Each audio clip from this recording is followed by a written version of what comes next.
guys, good morning. Welcome back to my channel. Here I am with the third part of Banaras vlog.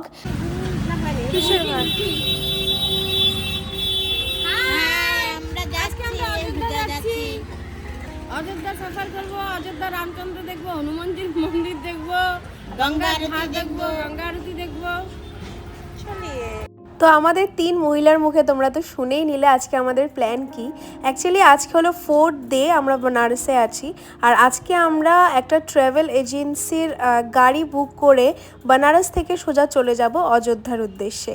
এই travel এজেন্সির যেই ওনার কাকু এত ভালো মনের মানুষ, এত ভালো একজন মানুষ, আমি কথায় বলে বোঝাতে পারবো না। আগামী দিনে যদি কোনো দিন আবার বেনারস যাই, যদির কোনো প্রশ্ন নেই, অবশ্যই আবার যাবই। একবার গেলে বেনারস এমন শহর না যে একবার গেলে মন ভরবে কারোর। তো যাই হোক, আবার যখন যাব এই কাকুর কাছেই থাকবো। এই কাকুর হোটেল আছে, ট্রাভেল এজেন্সি আছে, সব কিছুই কাকুর থেকেই নেওয়ার ইচ্ছে আছে আপাতত, আগে ভগবানের ইচ্ছে। তো যাই হোক, তো তাদের গাড়ি নিয়েই একটা বড় গাড়ি করেছিলাম আমরা, যাতে আমরা সবাই আরাম করে বসে যেতে পারি। তো সেই গাড়ি নিয়ে আমরা সোজা চলে গেছিলাম অযোধ্যা। আর অযোধ্যা থেকে রাতেই আমরা ওই গাড়ি করেই আবার চলে গেছিলাম প্রয়াগ। তো আমরা যেই হোটেলে বেনারসে ছিলাম, আমি বলবো না হোটেলটা খুব খারাপ বা খুব ভালো, আমি কোনো কমেন্টে যাচ্ছি না, বাট আমার পার্সোনালি মনে হয়নি যে ওয়ার্থ দ্য মানি। যাই হোক, তো সেখান থেকে আমরা সকালে, সেখানে খাবার দাওয়ারও কোনো ব্যবস্থা ছিল না, শুধু লজিংই ছিল, ফুডিংয়ের কোনো ব্যবস্থা ছিল না। তো সেখান থেকে আমরা বেরিয়ে গেছিলাম একদম ভোর। আর সেখান থেকে বেরিয়ে আমরা যেহেতু ব্রেকফাস্ট করিনি, সেহেতু আমরা চা খেয়ে নিয়েছিলাম আগে, গরম গরম স্পেশাল করে 1 কাপ করে চা খেয়ে আমরা গাড়িতে উঠে বেরিয়ে পড়ি অযোধ্যার উদ্দেশ্যে। আর গাড়িতে সব ফ্যামিলির সবাই মিলে ট্যুর করা বা ট্রাভেল করা মানেই তো একগুচ্ছ গল্প, বিভিন্ন ধরনের গল্প। আর তাছাড়া ওই যে 3 দিন আমরা বেনারস ছিলাম, আমরা এত মজা করেছি আর এত গল্পের টপিক আমাদের কাছে ছিল যে কখন আমরা বেনারস থেকে অযোধ্যা পৌঁছে গেছি আমরা নিজেরাও বুঝতে পারিনি। অবশ্য আমার শরীরটা একটু খারাপ ছিল, কারণ তোমাদের বলেইছি যে 3rd ডেতে আমরা বললে ভুল হবে, দাদা বৌদিরা বেরিয়েছিল, কিন্তু ওরা বলছে আরে তোকে ছাড়া মজা হয়নি, বা একা একা বেরোলে কি আর মজা হয়। তো ওই দিনটা পুরো আমাদের নষ্টের মধ্যেই ধরা হয়েছিল। তো যাই হোক, আর ওই সময়টা বেনারসে প্রচণ্ড বেশি ঠান্ডা ছিল, আর সেই ঠান্ডার মধ্যেই আমরা খুব খুব খুব আনন্দ করেছি। এই 2 দিন আমরা আনন্দ করেছি, অতুলনীয় মজা করেছি। হ্যাঁ, লাস্টের দিনটা আমার শরীরটা একটু খারাপ হয়ে গিয়ে সবার প্ল্যানটা একটু ভেস্তে দিয়েছিলাম আমি। তো যাই হোক, আবার কোনো দিন যাবো, আবার নতুন করে আনন্দ করব, আবার যেগুলো করতে পারিনি সেগুলো অবশ্যই আবার গিয়ে করব। তো যাই হোক, দেখো আমরা বেরিয়ে পড়েছি গাড়ি নিয়ে, কুয়াশার মধ্যে দিয়ে চলছি। আর যেহেতু আমরা অনেক ভোর বেরিয়েছিলাম, সেহেতু রাস্তায় প্রচণ্ড কুয়াশা ছিল। ড্রাইভার কাকুও বলছিল যে এত বেশি কুয়াশা যে গাড়ি চালানোও মুশকিল হয়ে যাচ্ছে। এখানে একটু পরের ভিডিও এটা, যখন একদম শুরু করেছিলাম গাড়ি চড়া, ট্যুরটা যখন জাস্ট শুরু করেছিলাম, তখন এত বেশি কুয়াশা ছিল যে একটু দূর পর্যন্তও দেখা যাচ্ছিল না, কোনো গাড়ি চলে আসলেও সেটা দেখা যাচ্ছিল না। তো যাই হোক, আর সত্যি কথা বলতে বেনারস টু অযোধ্যার রাস্তাগুলো এত সুন্দর, এত সুন্দর, সব পেইন্টিংস করা, এইসব। আমি কিছু কিছু জায়গা তুলেছি, সব জায়গা তুললে ব্লগটা অনেক বড় হয়ে যাবে, তাই সব জায়গা তুলতে পারিনি, শুধু চক্ষু সার্থক করেছি। তো যাই হোক, দেখো এই জায়গাটা কি সুন্দর, সব পেইন্টিংস করা এই ওভারব্রিজটার মধ্যে। তো যাই হোক, সেখানে আমরা কিছুক্ষণের জন্য একটা পেট্রোল পাম্পে দাঁড়াই, সেখানেও আবার ফটো তুলেছিল ওরা গাড়ির সামনে, একটা মেমোরি ক্রিয়েট করার জন্য। তো সেখানে পেট্রোল পাম্পের সামনে দাঁড়িয়েও আমরা অনেকক্ষণ গল্প করি, করে টোরে নিয়ে তারপর আমরা মাঝখানে আবার একটু ব্রেকের জন্য দাঁড়াইও, কারণ আমরা যেহেতু ব্রেকফাস্ট করে বেরোইনি, সেহেতু আমাদের ব্রেকফাস্টের জন্য একটু হলেও দাঁড়ানো দরকার ছিল, কারণ বেনারস টু অযোধ্যা অনেকটা রাস্তা, আর না খেয়ে যাওয়া ইম্পসিবল ছিল, কারণ আমার শরীরটাও খুব একটা ভালো ছিল না। তারপর ওখানে আমরা একটা ধাবায় দাঁড়াই, ধাবাটা এত ভালো, আমি কি বলবো, একটু আমার মনে হয়েছে একটু কম্পারেটিভলি কস্টলি, বাট সত্যি খুব টেস্টি খাবার। আর ওখানের ডেজার্টগুলো, মিষ্টিগুলো দেখে তো আমি ভাবছিলাম যে আমি সবই একটা একটা করে ট্রাই করি। আর আমার বাবা, আমার দাদা হলো খুবই মিষ্টি প্রেমী, সেজন্য ওরা অনেক ধরনের মিষ্টি ট্রাই করেছিল। আমার শরীরটা ভালো ছিল না বলে আমি বেশি খাইনি, কিন্তু দেখো তোমরা জাস্ট মিষ্টিগুলোর চেহারা দেখেই মনে হয় যে সবগুলো খেয়ে নিই। আর এই ড্রাই ফ্রুটের মিষ্টিটা দেখে তো মনে হচ্ছিলো আমি সব ট্রেটাই ধরে নিয়ে চলে আসি বাড়িতে। তো যাই হোক, মিষ্টিগুলো দেখেই মনে হচ্ছিল যে একটা করে খাই। মিঠাই সুন্দর সুন্দর মিঠাই I'll eat this one. Hello guys, তো আমরা এখন তোমরা দেখতেই পাচ্ছ সকাল থেকে আমি কথা বলে বলে ব্লগ করতে পারিনি, কিন্তু ভয়েস ওভারে তোমরা শুনলেই যে আমরা এখন বেনারস থেকে অযোধ্যা যাচ্ছি। অযোধ্যাতে গিয়ে ওখানে রাম মন্দির দর্শন করে ওখান থেকে আমরা যাব হলো প্রয়াগে ত্রিবেণী সঙ্গমে স্নান করে তারপর ওখান থেকে রাত্রে আমাদের ট্রেন। তো এখন আমরা আছি একটা ধাবাতে, নামটা তোমাদের দেখালাম, কি ধাবা জানি না, কি মহাদেব সামথিং কিছু একটা নাম ধাবাটার। তো এখানে বিভিন্ন রকম মিষ্টি পাওয়া যাচ্ছে। তো এখানে আমরা ব্রেকফাস্ট করবো, ব্রেকফাস্ট করে তারপর যাব অযোধ্যা। দেখতে থাকি। কোথায় যাচ্ছি? সব মিষ্টিগুলোকে টেস্ট করতে যাচ্ছি। টেস্ট করতে যাচ্ছি।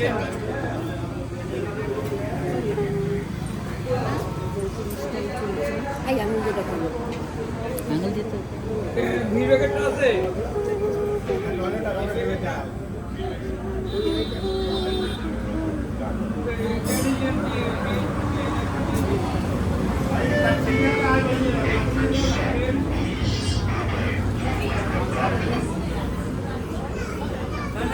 पूरी सब्जी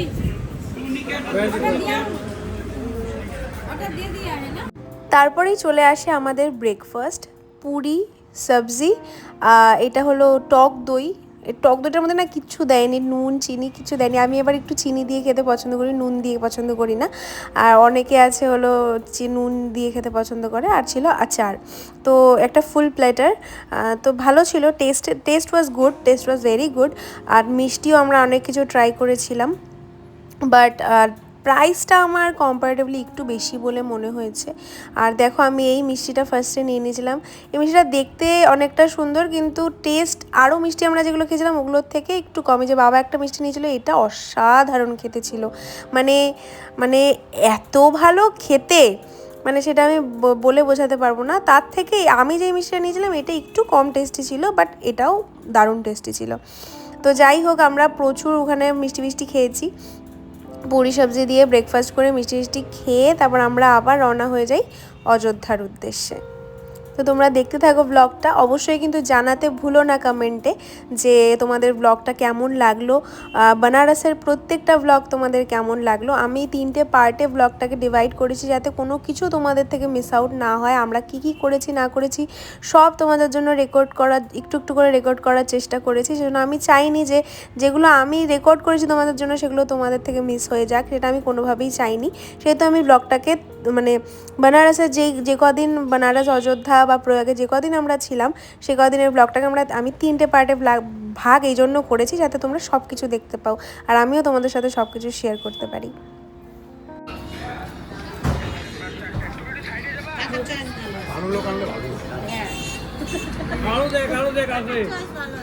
ড্রাই ফ্রুট চিনি শিরাই করে।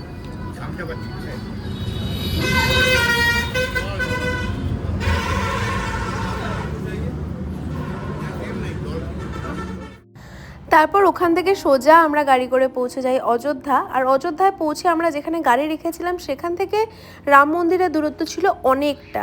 তো সেখান থেকে আবার আমাদের টোটো ভাড়া করতে হয়, যে অযোধ্যায় যতগুলো দেখার জায়গা আছে রাম মন্দির সহ, যে মন্দিরগুলো আছে রাম মন্দির, বজরংবলী মন্দির, সব মন্দিরগুলোতে ঘুরিয়ে দেবে। তো সেরকম আমরা একটা টোটো ভাড়া করি, সেই টোটো করে ফার্স্টে আমরা চলে যাই অযোধ্যার মেন অ্যাট্রাকশন রাম মন্দিরে। সেখানে গিয়ে এই পণ্ডিতজি আমাদের গাইড করে দিয়েছিল যে ভেতরে ঢুকে কীভাবে কী করতে হবে না করতে হবে। তো রাম মন্দিরের বাইরেটাই আমি রেকর্ড করতে পেরেছি, মানে ঢোকার জায়গাটা। ওটার ভেতরে গিয়ে ফোন আমাদের সাবমিট করতে হয়েছে, ওখানে ফোন অ্যালাউ ছিল না ভেতরে। সেজন্য বাইরে যতটা পেরেছি আমি মানে শ্যুট করার চেষ্টা করেছি, রেকর্ড করার চেষ্টা করেছি। তো তোমরা দেখো, আনন্দ করো, উপভোগ করো যে ওই জায়গাটা কি সুন্দর জায়গা। তোমরা শুধু দেখো, আমি ভয়েস ওভার আর দিচ্ছি না, তোমরা শুধু জায়গাটাকে ফিল করো।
সেখান থেকে বেরিয়েই আমরা পেয়ে যাই শ্রীরামচন্দ্রের প্রসাদ, খিচুড়ি প্রসাদ। এখানে সবাইকে প্রসাদ বিতরণ করা হয়।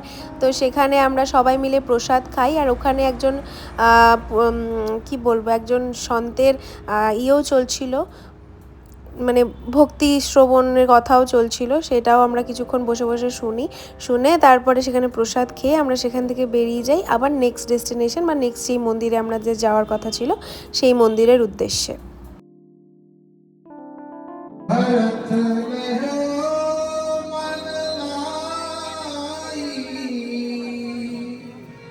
তারপর আমরা চলে যাই অযোধ্যার বজরংবলী মন্দিরে, হনুমান মন্দিরে। কিন্তু বাপ রে বাপ, সেখানে যে ভিড়, মানে মন্দিরে ঢোকার সময়টা তো আমি কিচ্ছু রেকর্ড করতে পারিনি, ফোন বের করার পর্যন্ত সাহস পাইনি। তারপরে ওখান থেকে বেরিয়ে কিছুটা মোমেন্ট ক্যাপচার করেছি তোমাদের জাস্ট দেখানোর জন্য, আর কিছুটা স্মৃতি রাখার জন্য যে এই মন্দিরে আমি গেছিলাম, সেই দিনটার স্মৃতি রাখার জন্য আমি কিছুটা জায়গায় রেকর্ড করেছি। তারপর ওখান থেকে টোটো নিয়ে আমরা সোজা চলে যাই একটা গঙ্গার তীরে। ওখানেও বেনারসের মতো গঙ্গা আরতি হয়। আর ওখানে যাবার পথে এই বড় বিনার স্ট্যাচুটা দেখতে পাই। সত্যি এই জায়গাগুলোতে না আসলে বা না ভিজিট করলে বোঝাই যায় না যে জায়গাগুলো কতটা সুন্দর আর কতটা শান্তি দেয় এই জায়গাগুলো ভিজিট করলে। তো যাই হোক, সেখান থেকে আমরা চলে যাই সেই গঙ্গার তীরে, যেখানে গঙ্গা আরতি শুরু হবে আর কিছুক্ষণের মধ্যেই। কিন্তু আনফর্চুনেটলি আমরা গঙ্গা আরতি শুরু হওয়ার কিছুক্ষণের মধ্যেই সেখান থেকে বেরিয়ে যাই, কারণ আমাদের ওখান থেকে আবার মানে অযোধ্যা থেকে প্রয়াগ যেতে হতো ওই রাতেই। আর তখন অলরেডি 7টা সোয়া 7টা বাজে, আর অযোধ্যা থেকে প্রয়াগের দূরত্বটাও অনেকটা।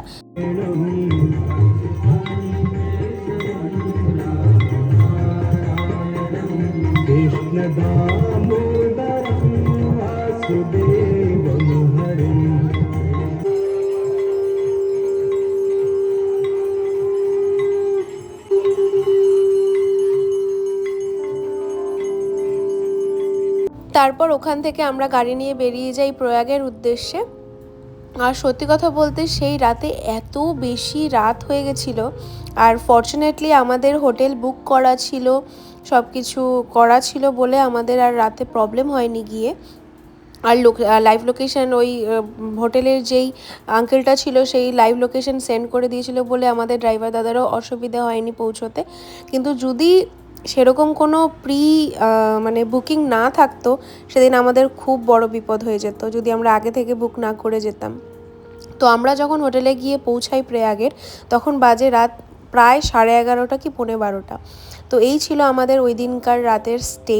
আর হোটেলটা মানে সদ্য নতুন বানানো আর এত সুন্দর। ওখানে যারা যে ম্যানেজার আঙ্কেলসরা ছিল, তারা ওখানে মানে 24/7 থাকেন। তো সেজন্যই খুব ভালো হয়েছিল আমাদের ওই রাতটার জন্য। আর ওখানে পুরো ফ্যামিলি থাকে, আরও 2-3 জন মানে পার্টিস ছিল যারা ঘুরতে এসেছিলো, ট্যুরিস্ট পার্টি, তারাও ছিল। আর হোটেলটা সত্যি খুব হোমলি অ্যাটমসফিয়ার আর খুব সুন্দর দেখতেও। তো দেখো, আমি পুরো হোটেলটাই তোমাদের ঘুরে ঘুরে দেখাবো, তোমরা দেখতে থাকো। চায় মিলেগা क्या?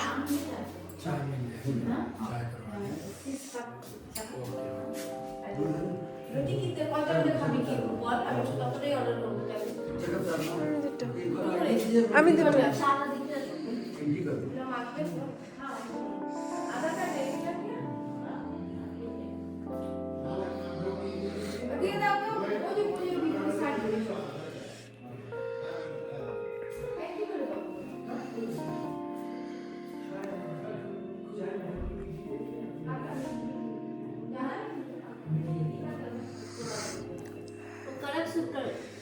कड़क से कड़क बनाइए।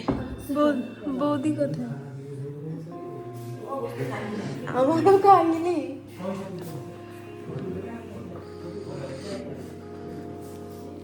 কি অবস্থা? ঠান্ডা, বহুত ঠান্ডি। ভালো আছে রুমগুলা। আমাদের রুম সে ওয়াশরুমের লাইট খারাপ, নষ্ট। ঠিক আছে, ওইখানের থেকে যথেষ্ট ভালো। চায় বানা মাঙ্গা রহে চাই।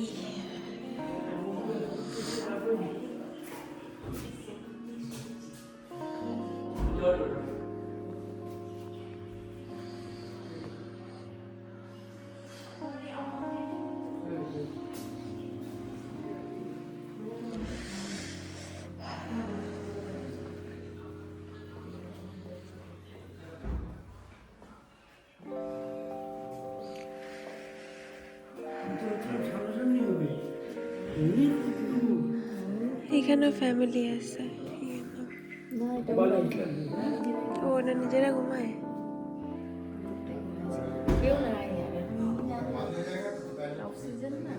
কিন্তু হোটেলটা সুন্দর, হোটেলটা সুন্দর।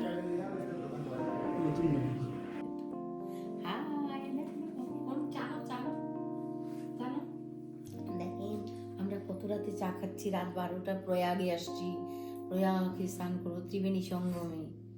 আমাদের ডেস্টিনেশনে এসেছে, আমরা ডেস্টিনেশনে এসে পৌঁছে গেছি।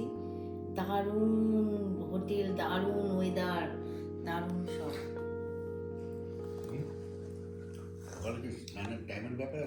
না না না না, 12টা যাবো, 12টা। তারপর আমরা চা টা খেয়ে ফ্রেশ হতে হতেই চলে আসে আমাদের রাত্রের ডিনার, রুটি তরকারি আর পেঁয়াজ স্যালাডের নামে। শুধু পেঁয়াজই ছিল অবশ্য, অত রাতে এইটুকু অ্যারেঞ্জমেন্ট করে দিয়েছে, এটাই অনেক। তো দেখো আমি, দাদা, দিদি আর মা খাচ্ছিলাম। বাবা তখনও ফ্রেশ হচ্ছিল, আর বৌদির শরীরটা একটু খারাপ করে গেছিলো, কারণ মোশন সিকনেস আছে, সেজন্য অনেকটা ট্রাভেল করেছে বলে একটু অসুস্থ হয়ে পড়েছিল বলে রাতে ঘুমিয়ে পড়েছিল আর খায়নি। কি চা কেমন? টেস্টি তো। টেনশনের পরে রিল্যাক্সের চা, টেনশনের পরে রিল্যাক্সের চা। আমরা আজকে যাচ্ছি, কিন্তু কি বলতো, আমরা তো ওই যে মহানন্দা আর ওরা কিন্তু কালকে যাচ্ছে রাজধানী। খাইতে খাইতে যাবে রে, কি খাওয়া দিবি? খাই নিবি, সব খাই নিবি, নিয়ে নিবি, না খাইতে পারলে ব্যাগে পুরে নিবি। আরে খাবারটা রাতে তো আমরা উঠবো, তখন তো রাতে খাবার দিবে না। রাতে খাবার দিবে, সব দিবে, সব স্ন্যাক্স থেকে লাঞ্চ থেকে সব। রাত্রি 11 সব রাতের ডিনার দিবে না। আচ্ছা দাদা এগুলা এনেছে, আর হলো 2টার সময় নামবো তো দুপুরেরটা দিয়ে দিবে। এনজিবি কাটছে দেখছিস ঠিকই? হ্যাঁ এনজিবি তে হবে, আর কোথায় হবে? ফালাকাটা এনজিবি ফালাকাটা না, নিউ কুচবিহার। ইস আমাদের ফকিন্নির মতো লাগতেছে। আমি তো কিছু আমরা কোথাও গেছি আমরা, মানে চড়ে ধরে। দেখতেই পেলে সকাল সকাল উঠে আমরা সবাই বসে বসে আড্ডা মারছিলাম, চা খাচ্ছিলাম ব্রেড ট্রেড দিয়ে। তারপর দাদা আবার পাউরুটি, তরকারি, জিলিপি এগুলো ব্রেকফাস্টের জন্য নিয়ে এসেছিলো, বাইরে গেছিলো বলে। তো সেগুলো দিয়ে আমরা ব্রেকফাস্ট করছিলাম। তারপরে সবাই একে একে ফ্রেশ হয়ে আমরা যাব প্রয়াগে ত্রিবেণী সঙ্গমে স্নানের উদ্দেশ্যে। তো দেখো আমরা সবাই ব্রেকফাস্ট করছিলাম আর একটু গল্প টল্প করছিলাম, আনন্দ করছিলাম, কারণ সেদিন রাতেই আমাদের ট্রেন।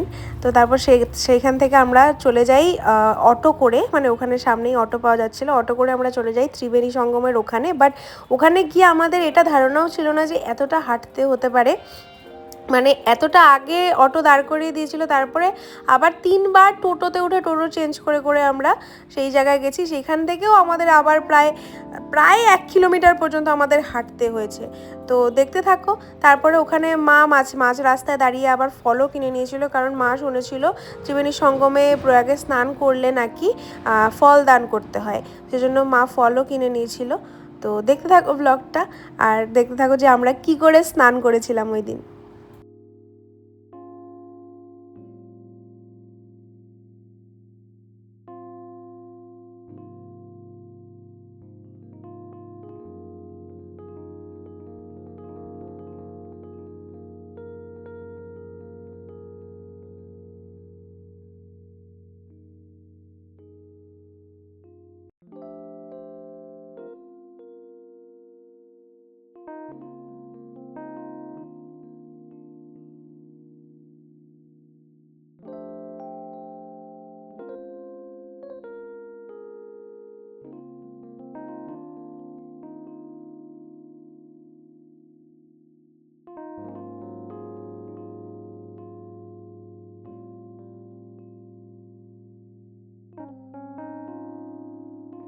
আমরা প্রয়াগে গেছিলাম 3rd জানুয়ারি, আর সেদিন থেকেই একটা যোগ শুরু হচ্ছিল, খুব মঙ্গল যোগ শুরু হচ্ছিল, আর সেখানে মেলাও শুরু হচ্ছিল।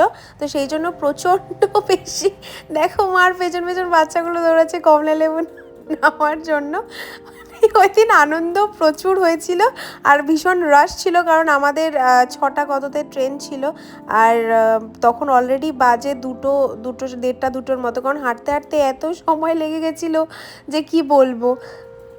তো যাই হোক, মেলা বসেছিল বলে সেদিন প্রচণ্ড ভিড় ছিল। আর যেহেতু একটা মঙ্গল যোগ পেয়েছে স্নানের ওই দিন, যেদিন আমরা গেছিলাম, সেই জন্য স্নানের জন্য প্রচণ্ড ভিড় ছিল ওখানে।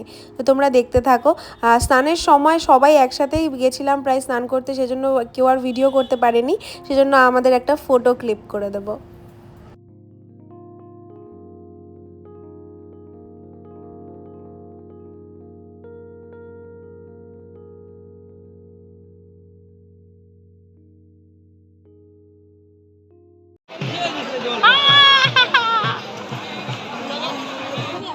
এটা হলো আমাদের স্নানের পরের ভিডিও। স্নানের আগে আর কোনো ভিডিও ক্লিপ নিতে পারিনি, মানে অনেকগুলো ক্লিপই নিয়েছিলাম, বাট স্নানের সময়কার কোনো ক্লিপ নিতে পারিনি, কারণ ফোন নিয়ে যাওয়ার মতো সাহস আমি কোলাতে পারিনি এই ভিড়ে আর জলের মধ্যে। আর সবাই একসাথে গেছিলাম বলে অন্য কারোর ফোনেও ক্লিপ মানে নিতে পারিনি। আর ওখানে নিয়ম আছে, যারা মানে স্ত্রী মানে যারা ম্যারিড ওমেন আছে তাদেরকে চুলে চিরুনি দিয়ে সিঁদুর দিয়ে সেখান থেকে আসতে হবে, আর বাকিদেরও চুলে চিরুনি দিয়ে সেখান থেকে আসতে হবে। তো যাই হোক, সেগুলোই করে নিচ্ছিলাম আমরা। আর এখানে খুব ভালো ব্যবস্থা ছিল, যারা মহিলা আছে তাদের জন্য ড্রেস চেঞ্জিং রুম করে দেওয়া হয়েছিল অনেকগুলো। তো সেগুলো করে নিয়ে আমরা আস্তে ধীরে সেখান থেকে বেরোই। আর খুব তাড়াহুড়ো লেগেছিলো, কারণ টাইম আমাদের হাতে খুব কম ছিল, কারণ আমাদের ট্রেন ধরার ব্যাপার ছিল। তো সেজন্য আমরা হোটেলে গিয়েই আর কিচ্ছু না ভেবে আমরা গুছিয়েই এসেছিলাম, সব প্যাক করে এসেছিলাম। এসে তারপর সঙ্গে সঙ্গে আমরা হোটেল থেকে বেরিয়ে পড়ি আমাদের স্টেশনের উদ্দেশ্যে। আর দাদাদের ছিল তার পরের দিন ট্রেন, মানে 4th জানুয়ারি ট্রেন ছিল। তো দেখো, আমরা অটোতে করে চলছি রেলওয়ে স্টেশনের উদ্দেশ্যে। আর এখানেই হলো আমাদের জার্নির সমাপ্তি। আর প্রত্যেকটা দিন, এই জার্নির প্রত্যেকটা দিন এক একটা মেমোরেবল ডে হয়ে রয়েছে আমাদের জীবনে। আর যেহেতু এই জিনিসগুলো আমি তোমাদের জন্য ক্যাপচার করে এনেছি, যেহেতু আমি অনেক বড় বড় লম্বা লম্বা ভ্লগ দিয়ে সেগুলোকে আপলোড করলাম আর তোমাদেরও দেখার জন্য, আর অবভিয়াসলি যাতে এগুলো স্মৃতি হয়ে থেকে যায় আমার জীবনে সারা জীবন এই চ্যানেলটাতে, সেজন্য। আর আশা করি তোমাদেরও ব্লগগুলো দেখতে খুব ভালো লেগেছে। আমরা যতটা মজা করেছি তোমরা ততটা চক্ষুষ করতে পেরেছো বলে আমার মনে হয়। তো যাই হোক, চলো, বানারস ব্লগের রীতি এখানেই। আগামী দিনে কোথাও গেলে আবার নতুন করে ব্লগ আসবে, ট্রাভেল ব্লগ। তো এখানেই বানারস ব্লগের ইতি। চলো, টাটা।